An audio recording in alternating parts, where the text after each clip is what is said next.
প্রার্থী তালিকা ঘোষণার পরেই রাজনৈতিক ময়দানে নেমে পড়লেন সিপিআইএম ও বিজেপি প্রার্থী। সোমবার সন্ধ্যায় কতুলপুর বাজারে ভোট প্রচার করলেন দুই প্রার্থী।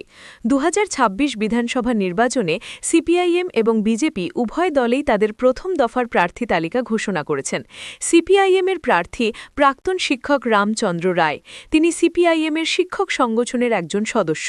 প্রার্থী তালিকা ঘোষণা হওয়ার পরেই কতুলপুর বাজারে দলীয় কর্মী সমর্থকদের নিয়ে ভোট প্রচার করেন। অন্যদিকে কতুলপুর বিধানসভার বিজেপি প্রার্থী মনোনীত হলেন লক্ষ্মীকান্ত মজুমদার। তিনি প্রাক্তন বিষ্ণুপুর সাংগঠনিক জেলা বিজেপির তপশিলি মোর্চার জেলা সভাপতি। এবার দল তার উপর এই ভরসা করল। বিগত ২০২১-এর বিধানসভা নির্বাচনে বিজেপির প্রার্থী ছিল হরকালী প্রতিহার। তিনি ভোটে জয়লাভ করার ২ বছরের মধ্যেই তৃণমূল কংগ্রেসে চলে যায়। এবারের নির্বাচন বিজেপির ক্ষমতা ধরে রাখার লড়াই, তাই আগেভাগেই প্রচারের ময়দানে নেমে পড়লেন বিজেপি প্রার্থী। বিজেপি ভারতীয় জনতা পার্টির কর্মীবৃন্দ আমাকে প্রার্থী করেছে। প্রত্যেকটি একেবারে বুথ স্তর থেকে উপর পর্যন্ত জেলা, রাজ্য নেতৃত্ব, এমএলএরা, এমপিরা আমাকে সকলেই প্রার্থী করেছে। তার জন্য আমি প্রত্যেকের কাছে কৃতজ্ঞ এবং তারাই আমাকে এর আগে জিতিয়েছিল, এবারেও জিতবে।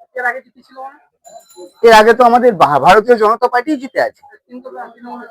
সে গেলিবা যে তৃণমূলে গেছে সে কি বলতে পারবে, গর্ব করে বলতে পারে আমি তৃণমূলের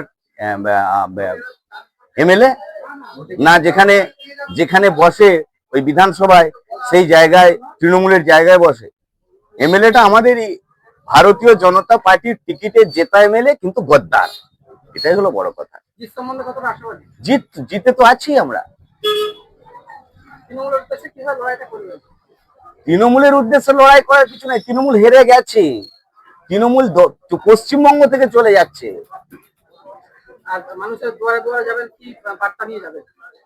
বার্তা আমাদের সংকল্পপত্র আছে, তার সাথে আমাদের লোকাল ইস্যু কিছু থাকে, যেগুলো উন্নয়নের ব্যাপার থাকে, সেগুলো জনগণের সঙ্গে আলোচনা করেই আমরা ঠিক করে নেব।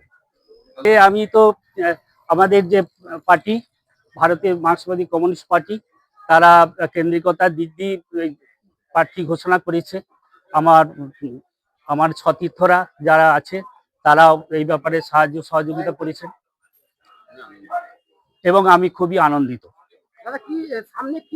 বর্তমানে যে শিক্ষা এবং যে কর্মসংস্থান, শিক্ষা, স্বাস্থ্য এবং রাস্তাঘাট, এবং বর্তমানে যে এই যে চাষিরা যে মানে সমূহ ক্ষতির মুখে পড়েছে, যে আলুর একটুও দাম নেই, যে 120 টাকা 30 টাকা বস্তা আলু, অথচ তাদের খরচ হয়েছে প্রচুর।